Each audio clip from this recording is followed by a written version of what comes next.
Okay, I have a question for you, a bit of a thought experiment. Imagine a 2-inch tall domino. Now, you set it up to knock over another domino that is, let's say, 50% larger than itself. How many dominoes like that in a chain do you think it would take to knock over something the size of the moon? The moon from a 2-inch domino. That's a truly ridiculous visual. I mean, it would have to be hundreds of millions, right? Maybe billions. You're talking about turning a tiny action into a literally astronomical result. And that right there is the magic and, the deception of geometric progression. The truth is, you only need 57 dominoes. 57. 57. That staggering fact shows us that success isn't about generating this massive, exhausting linear effort. It's about lining up the right dominoes for that exponential geometric progression. Okay, 57, that is genuinely shocking. But I have to bring this back to reality for a second. I am staring at a to-do list right now that is a mile long. I have notifications pinging constantly, emails are just stacking up, and I have 5 critical projects running at the same time. If I decide to focus on only one thing, just one domino, I truly believe everything else will instantly fall apart, and I'll probably get fired. That is the core anxiety. That anxiety is very real, but it's driven by a series of powerful lies we've all been told about productivity. And that's why we're here.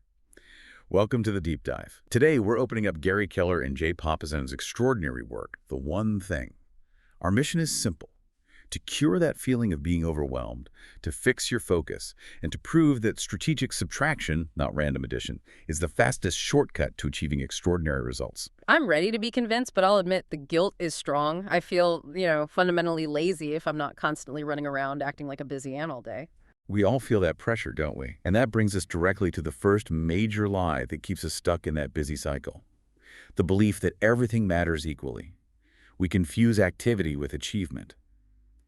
Thoreau put it so well. He said, "It's not enough to be busy, so are the ants. The question is, what are we busy about?" That's a good point, but my long list, it gives me a sense of control.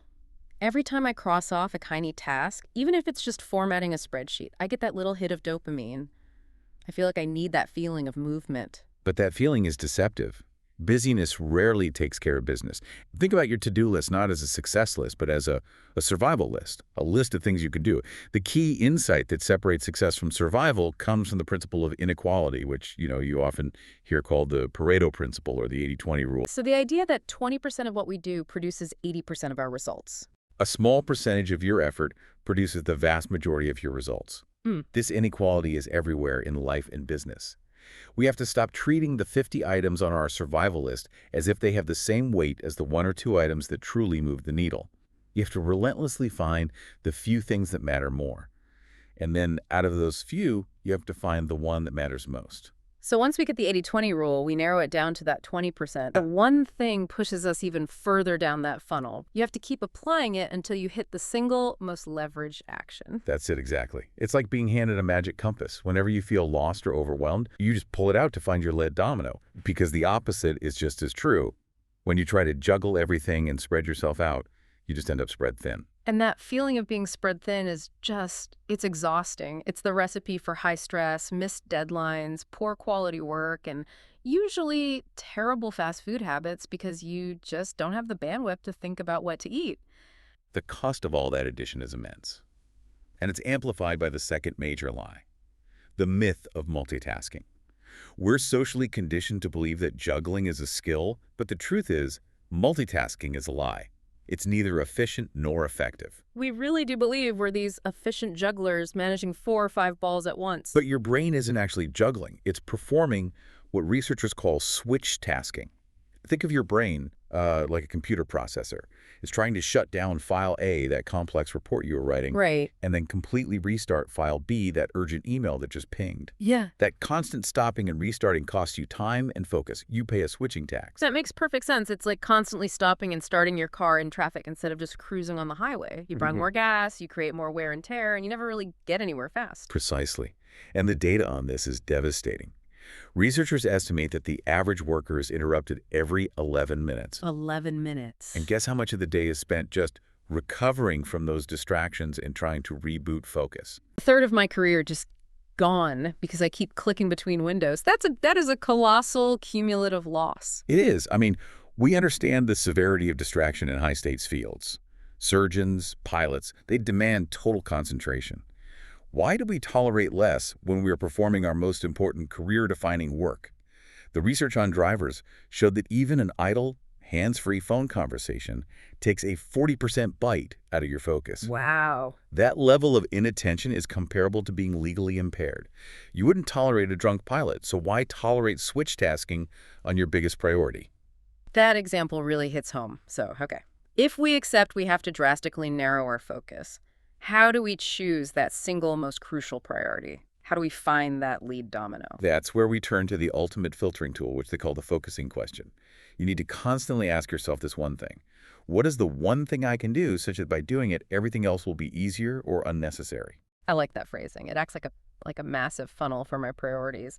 I can just dump the 100 things I could do into the wide top, but the question forces me to filter and filter until only the single most leveraged action comes out the narrow bottom. And the power, the real lever for those geometric results, is in that second half of the question, easier or unnecessary. If your answer doesn't make something else trivial or totally obsolete, you probably haven't found the right one thing yet. But here's the anxiety that brings up for me. That question is designed to yield a big answer, something outside my normal capacity. I worry about the big is bad lie. We're often taught to set small, comfortable, achievable goals so we don't feel the sting of failure. If I follow the focusing question and the answer is huge, like, I don't know, restructuring my entire business, won't I risk everything? That is the essential fear of playing big. But the best answer must live outside your comfort zone. Otherwise, you're just doing the small, easy stuff on your survival list. To get extraordinary results, you absolutely must think big. When Gary Keller's own business hit a ceiling, they analyzed his organization and realized the bottleneck wasn't marketing or sales volume, it was people. So what was his one thing then? Well, the most leveraged action he could take was to find 14 key organizational leaders. That sounds terrifyingly big and risky. It does, doesn't it? He made the radical decision to temporarily step down as CEO. And he made finding those 14 people his singular, specific focus. So he essentially fired himself from everything else to become a full-time recruiter for his most critical roles. Exactly. He had to think big, but act small with his specific daily actions. And within 3 years, that singular big focus led to a period of sustained, compound growth averaging 40% year over year. It proves that thinking big, even when it feels reckless, yields the biggest returns. Okay, I can see the logic of thinking big, but I really struggle with the follow-through. You know, I identify the one thing, but then 3 days later, I'm right back to switch tasking. I fall back on that common excuse, which I'm guessing is the next lie. I just need more self-discipline. And that's lie number 4. The belief that willpower is always on will call. You don't need infinite discipline. You just need enough discipline to build the habit of consistently doing your one thing. Willpower is not a limitless character trait like honesty. It's a limited biological resource. It's a battery. The smartphone analogy is perfect for this. It is. Think of your willpower like the power bar on your phone. Every morning you start with a full charge. Every single decision you make, what to wear, what to eat, suppressing the impulse to check social media, it all drains that battery. And when that bar goes red, your rational resolve is gone. And that explains why I can fast and avoid all unhealthy food until about 3 p.m., only to find myself standing in front of the open refrigerator at 7 p.m., making terrible life choices. It's pure biology. Willpower depletion is tied directly to your blood glucose levels. There were studies that showed participants who completed a heavy willpower task had a significant drop in blood glucose. So when researchers gave a subsequent group real sugar, a high glucose drink, before a second willpower task, they performed significantly better than the group given a placebo sweetener. Timing is everything, because your fuel source is finite. So if my most important work is also the work that requires the most willpower and focus, I absolutely must tackle my one thing when my battery is fully charged. You must. This has staggering real-world consequences. There was a famous study of over 1,000 parole hearings in the Israeli judicial system. Researchers found that judges granted parole far more frequently in the mornings and immediately after their meal breaks, when their willpower and glucose levels were recharged, than they did later in the day. Wow. So a person's actual freedom could literally depend on whether the judge had eaten breakfast or was just running on empty.